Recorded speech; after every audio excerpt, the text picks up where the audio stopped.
It doesn't really need an introduction, does it? It's the new 911. So the world, the wife, his dog and his tortoise have driven the Porsche 991, and finally I'm getting a go in what is the first all-new 911 since 2004.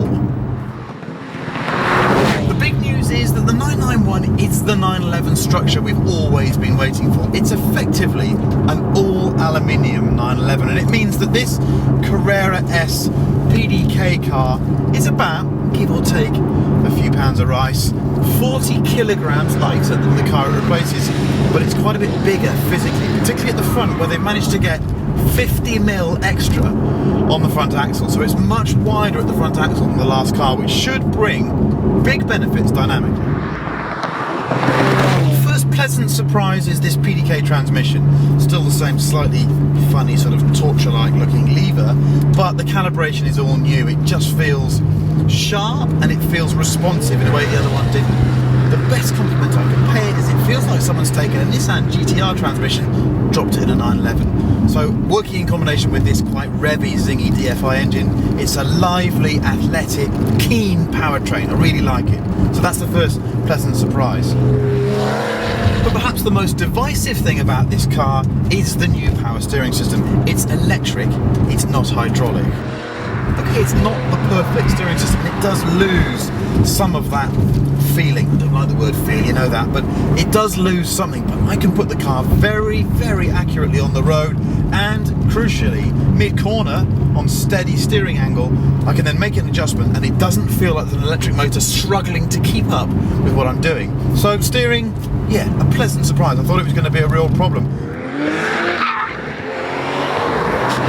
And the chassis, well, we're on some pretty craggy, frankly, bad Californian roads, and it's pretty mind-blowing. It's supple, breathes with the road, it's got compliance, it's got wheel travel. I can't really find too much to fault it, and this wider front axle, well, there's no doubt it gives the car just more front-end grip. You know, the traditional 911 understeer problem, well, they've kind of eradicated it. Not completely, we're 98% of the way there. It still is arse engined, you know, I can't deny that. But it just feels like a step on from the last GT3 RS, and that's a big compliment to pay a standard 911.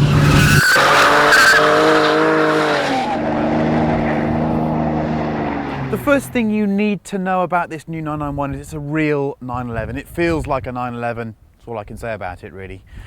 But what's really interesting is it seems to achieve two disparate aims. On the one hand, this is a bigger, more refined, more comfortable car than the 997. The NVH levels, particularly the tyre noise, have been reduced massively, and that's very impressive, makes it more comfortable, less fatiguing.